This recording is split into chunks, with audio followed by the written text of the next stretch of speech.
श्री सद्गुरुदेव की जय। श्री गुरु जी के सुमिरण मात्र से नाशत विघ्न अनंत, ताते सर्व आरंभ में ध्यावत हैं सब संत। श्री सद्गुरुदेव की जय। आप समस्त श्रोता बंधुओं को मेरा हृदय से प्रणाम है। आप सबका अभिनंदन है। इस वीडियो में आप लोग से निवेदन है कि कृपया बहुत ध्यान पूर्वक आप इसे सुनिए और सुन करके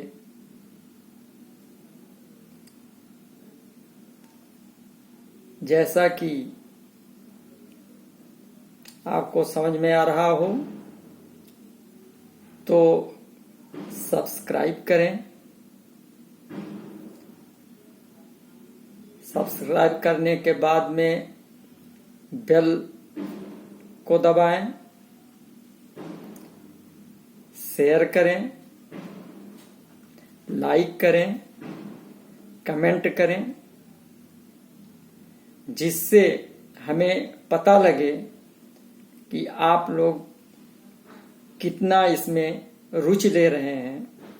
अगर आपका रुचि है तो हम विभिन्न तरीके से परम सत्य ज्ञान को उद्घोषित करते रहेंगे, जिससे हम आप सभी परम कल्याण को प्राप्त होंगे। ऐसा हमारी विचारधारा है। सद्गुरु की कृपा होगी और मानव जीवन के लक्ष्य को हम प्राप्त करेंगे। अब ये नया चैप्टर प्रारंभ करने जा रहे हैं। जैसा कि हमने बताया था कि परम सत्य ज्ञान को लाएंगे, तो इसी कड़ी में ये एक शीर्षक रखे हैं। इस शीर्षक का नाम है हम सुधरेंगे जग सुधरेगा, हम बदलेंगे युग बदलेगा। यानी हमारे अंदर बदलाव जरूरी है, हमारे अंदर सुधार की जरूरत है। तो क्या हम सहमत हैं कि हम सुधरेंगे जग सुधरेगा? जी हां, पूर्ण रूपेण, क्योंकि हमसे ही समाज व दुनिया बनी है। परंतु आज के परिवेश में जब हम नजर दौड़ाते हैं तो पाते हैं कि चारों तरफ भ्रष्टाचार, चोरी, बेईमानी, धोखाधड़ी, दुश्चरित्रता, मक्कारी, 420 आदि अकृत कृत्यों का ही बोलबाला है। जो जहां जिस जगह पर है वहीं से लूट खसोट कर रहा है और अपनी तिजोरियां यहां तक बोरी, बोरा, बिस्तर, अलमारी भी धन से भर रहा है। धन आना चाहिए, कैसे आए, किस तरीके से आए, इसकी परवाह नहीं है। सभी अनैतिक कार्य किए जा रहे हैं। धन बटोरने की दौड़ में सब अंधी दौड़ दौड़े जा रहे हैं। दूसरे का उनके इस कार्य से क्या अहित हो रहा है, इसकी उन्हें परवाह नहीं। एक दूसरे को धक्का देकर लोग आगे निकल जाने का प्रयास करते नजर आ रहे हैं। तो इस प्रकार संपूर्ण समाज दोष से परिपूर्ण है। ऐसा क्यों है? बहुत ही गहराई से चिंतन मनन की आवश्यकता है। हमारे सद्विचारकों ने उपरोक्त जो बात अभी बताई, इन दोषपूर्ण कृत्यों को दूर करने के लिए कई उन्होंने गोष्ठियां की, जिसमें समस्त धर्मों के धर्मवेत्ताओं, विचारकों व समाज सुधारकों को बुलाया गया। उन्होंने अपने अपने विचार प्रकट किए, परंतु कोई एक निर्णय पर नहीं पहुंच सका, सर्वसम्मत समाधान नहीं निकाल सका, जिससे ये सब जो बुराइयां हैं वो जनमानस से विदा हो सकें। क्या ऐसा प्रयास प्राचीन समय में भी किया जा चुका है? जी हाँ, परंतु कोई एक निर्णय तब भी नहीं लिया जा सका था, क्योंकि इस पर ही बताया गया है कि न तर्को प्रतिष्ठो श्रुतियो विभिन्ना न एको ऋषियस्य मतः प्रमाणम् धर्मस्य तत्त्वं निहितं गुहायां महाजनो एन गताशु पंथा। तर्क की कोई प्रतिष्ठा नहीं है। तर्क से वितर्क ही होता है, समाधान नहीं है। श्रुतियां अलग अलग हैं, किसी का मतैक्य नहीं है। अलग अलग पुराण व सभी धर्मों के धर्म ग्रंथ अलग अलग पद्धति व अलग अलग व्यक्तित्व को, विचार को रखता है, अतः किसी में एक सारता नहीं है। इससे पता चलता है कि प्राचीन समय में उपरोक्त बुराइयां तो थीं, परंतु आधुनिक समय की अपेक्षा कम थी। अब विचार करने की आवश्यकता है कि अनैतिक कार्य करने के पहले व्यक्ति ये नहीं समझता कि ये गलत है, समझता है कि ये गलत है, फिर भी किसी अदृश्य शक्ति के का वशीभूत होकर पापिष्ट कर्म कर बैठता है तथा बाद में पछताता है कि ये तो गलत हो गया। यही समझने की आवश्यकता है। आज से 600 वर्ष पहले कबीर साहिब जी ने कहा था कि सयाद के काबू में है सब जीव बेचारे, अर्थात सभी जीव को संचालित रखने वाला, जीव से समस्त नैतिक और अनैतिक कार्य कराने वाला शैतान है, जिसके वशीभूत समस्त जीव है। गोस्वामी जी ने भी रामायण में कहा कि एक दुष्ट अतिशय दुख रूपा, जा बस जीव परा भवकूपा। एक दुष्ट है जो जीवों को भवसागर में डालकर अत्यंत दुख दे रहा है। तो आइए उस दुष्ट का पता लगाते हैं कि वो दुष्ट, वो शैतान कौन है और हम सब कैसे उस शैतानी ताकत के शिकंजे में फंस गए। क्या यह सत्य है कि वो शैतान हमसे सभी अनैतिक कार्य करवा लेता है, भले ही हम उसे नहीं करना चाहते हैं? आखिर क्यों? वो ऐसा क्यों कर रहा है? तो अगर हम सुधरेंगे, जग सुधरेगा। तो अगर हमें अपने आप में सुधार लाना है तो हमें इसके जड़ तक जाना होगा, क्योंकि जब तक हम बीमारी नहीं समझ पाएंगे तो इलाज कैसे करेंगे। हमारे समाज सुधारकों ने, धर्मवेत्ताओं ने जो भी गोष्ठी की, उनकी कोशिश ठीक थी, अच्छी थी, परंतु दिशा सही नहीं थी। वे केवल हवा में तीर चलाते रहे, क्योंकि लक्ष्य उनको पता नहीं था, इसलिए कोई एक निर्णय नहीं ले सके।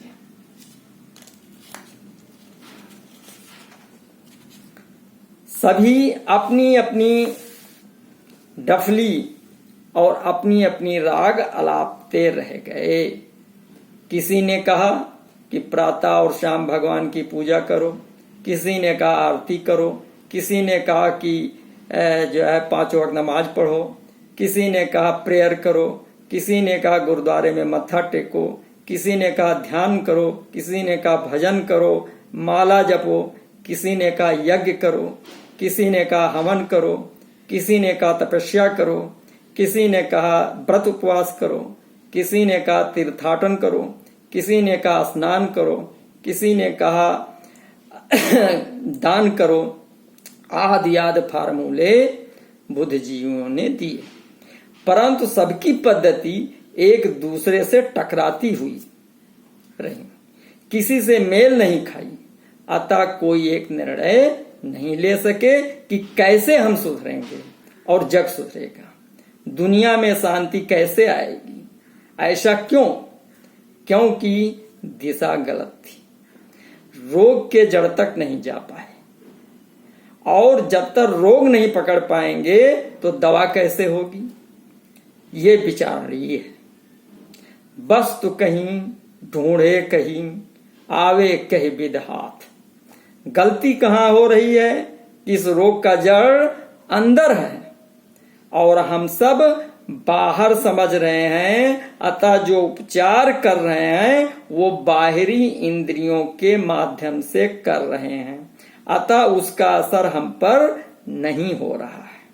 उपरोक्त सुधरने की जो विधियों का प्रयोग हम सभी एक जन्म में नहीं बल्कि जन्म जन्मांतर से करते हुए आ रहे हैं, जैसा कि विद्वानों ने बताया था।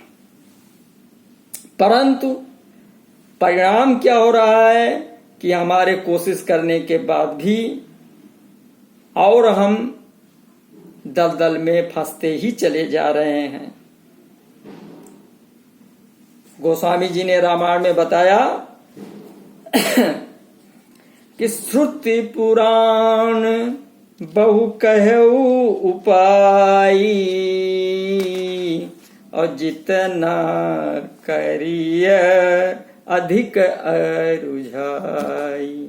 तो किसी भी प्रकार का सुधार जनमानस में नहीं हो रहा है तो फिर जग सुधार की आशा दिखाई नहीं पड़ रही है।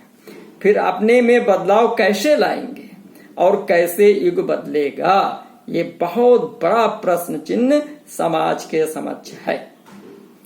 जब तक सच्चाई से पूरी ईमानदारी से सत्य को स्वीकार नहीं करेंगे तब तक कुछ भी कर डालें कुछ भी होने वाला नहीं है। आदमी जैसे ही मौका पाता है तुरंत बेईमानी पर उतर आता है। बेईमानी, चालाकी, धूर्तता व्यक्तित्व के अंदर कूट कूट कर भरी हुई है। सोचें कितनी बड़ी में शैतानी ताकत है जो रोम रोम में समाई हुई है। आइए इसका पर्दाफाश करते हैं। इसी कड़ी में हम ये जानने का प्रयास करें कि सर्वप्रथम कि मैं कौन हूं। टेस्ट करें। जब रोग का पता करने के लिए जाते हैं तो टेस्ट होता है, तो टेस्ट करें। तो वो टेस्टिंग में हम विभिन्न प्रकार के प्रयोग करते हैं, ऑपरेटर्स होते हैं। तो उस ऑपरेटर्स के अंतर्गत यहां पर कौन से ऑपरेटर्स लगेंगे, तो आइए इसको देखते हैं। गोस्वामी जी ने रामायण में बताया कि ईश्वर अंश जीव अविनाशी, चेतन आमल सहज सुख राशि। मैं ईश्वर का अंश हूं, जीव हूं अर्थात आत्मा हूं, रूह हूं, आई एम अ सोल। संतों ने कहा कि मैं हंस हूं। जैसे कि विदित है कि हंस गुणों का भंडार है, इसमें नीर क्षीर अलग करने की विशेषता है, स्वच्छ धवल है, चरित्र का पक्का है। अगर दो हंस व हंसनी में से कोई मर गया तो फिर से किसी और से संबंध नहीं बनाते हैं। तभी गाना है कि दो हंसों का जोड़ा बेछुड़े गयो रे, गजब भयो रामा जुलुम भयो रे। हंस का भोजन क्या है? मोती है, इसलिए ये समुद्र में ही पाए जाते हैं, छोटी छोटी ताल तलैयों पर नहीं। इसी प्रकार आत्मा भी, जिनको संतों ने हंस कहा था, आत्मा को हंस कहा था, तो इसी प्रकार आत्मा भी गुणों का भंडार है। सर्वप्रथम तो ये चेतन है, मल रहित है, सहज है, जो भी शरीर मिला उसमें समा जाता है, और सुख का सागर है, अर्थात समस्त सुख आत्मा से ही निकलती है। और प्रधान गुण है कि अविनाशी है, किसी भी काल परिस्थिति में इसका विनाश नहीं है। इसकी विशेषता बताते हुए गीता में श्री कृष्ण जी ने कहा, नैनम छिन्दन्ति शस्त्राणि नैनम दहति पावकः, नाचा एनम क्लेदयन्तापो न शोषयत मारुतः। अर्थात पांचों तत्व क्षिति, जल, पावक, गगन, समीर में यह ताकत नहीं है कि इस आत्मा को कोई हानि पहुंचा पाए।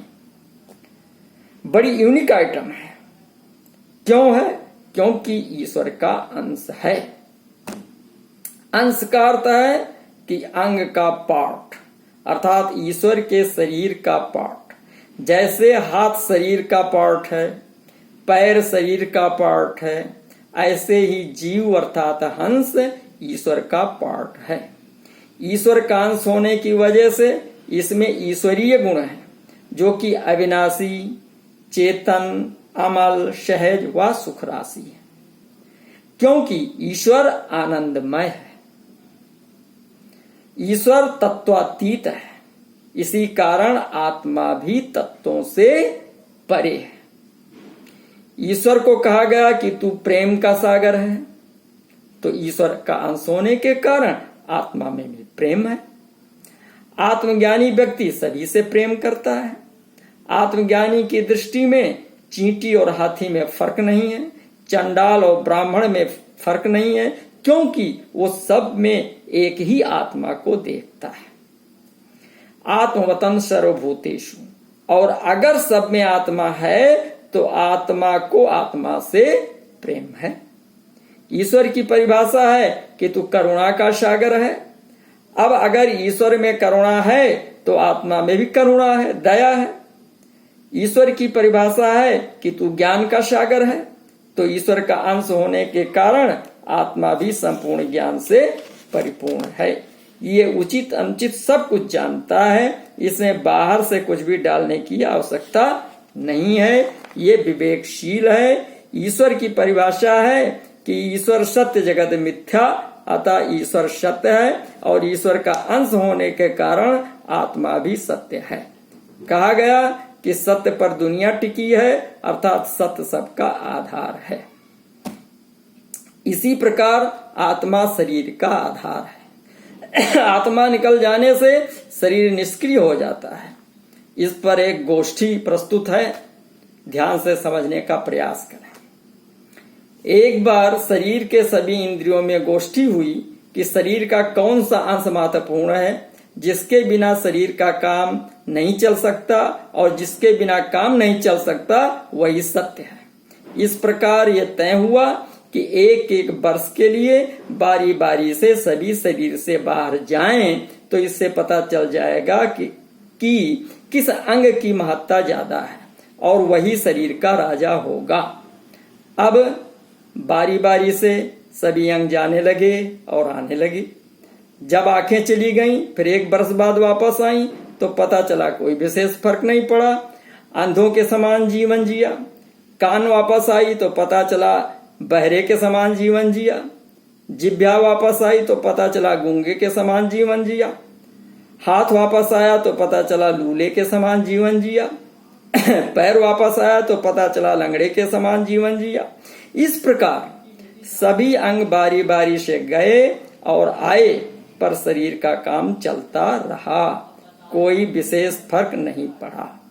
अब अंत में आत्मा का नंबर आया और जब आत्मा जाने को तत्पर हुई तो आंख, कान, नाक, जिह्वा, हाथ, पैर आदि अंग निष्क्रिय होने लगे। अभी गई नहीं, सभी अंगों ने मिलकर केवल विचार किया जाने का और सब निष्क्रिय होने लगे। सभी अंगों ने मिलकर आत्मा से प्रार्थना किया कि आप न जाएं, आपके बिना तो हम सब बेकार हैं, आपके बिना शरीर का काम नहीं चल सकता, आप ही सत्य हैं, अर्थात सत्य आत्मा ही जगत का आधार है। और सत्य की परिभाषा है कि सत्य वही जो बिन से नहीं, सत्य का विनाश नहीं है, अर्थात आत्मा अविनाशी है। अब हम सुधरेंगे, जग सुधरेगा। सिद्धांत के अनुसार जग पर अगर अध्ययन करते हैं तो पाते हैं कि जगत का कोई भी पदार्थ अविनाशी नहीं है, जगत का कण कण परिवर्तनशील है। आज हम कोई वस्तु लेते हैं तो कुछ समय बाद पुराना हो जाता है, टूट जाता है, नष्ट हो जाता है। आज घर बनाते हैं, अपने समय के बाद नष्ट हो जाता है। आज कोई वाहन लेते हैं, अपने समय अंतराल में बेकार हो जाता है, खराब हो जाता है। आज नया वस्त्र पहनते हैं तो कुछ समय बाद फट जाता है, अर्थात सब विनाशी हैं। यहाँ तक अपने शरीर को लें तो पहले हम पैदा हुए, फिर बच्चे बन गए, शिशुपन से फिर बच्चे बन गए, फिर किशोरावस्था आ गई, फिर जवानी, प्रौढ़ा, वृद्धावस्था आ गई, यानी शरीर भी परिवर्तनशील है। जो परिवर्तनशील है उसका विनाश है। इससे सिद्ध होता है कि जगत का एक एक कण परिवर्तित हो रहा है, जिससे ये विनाशी है, सबकी अवधि है। अपनी अवधि के बाद सब समाप्त हो जाता है। नित्य प्रलय, नैमित्तिक प्रलय, लघु प्रलय, प्रलय, महाप्रलय, अनंत प्रलय आदि ये इंगित करते हैं कि दुनिया परिवर्तनशील है, अतः असत्य है। केवल आत्मा अपरिवर्तनशील है। आत्मा का कभी किसी काल परिस्थिति में नाश नहीं होता। आत्मा शरीर बदलती है, परंतु आत्मा अविनाशी है। अब आत्मा की जो खास विशेषता है ये बताई और कुछ उदाहरण दे करके हम अगले वीडियो में इसके आगे बतलाएंगे, पार्ट 3 में। ये हमारा जो वीडियो है पार्ट 2 है। इसके पहले जो वीडियो डाले थे जिसमें हमने विचार रखा था पार्ट 1 था। तो आप लोगों से निवेदन है कि आप इसको सब्सक्राइब करें।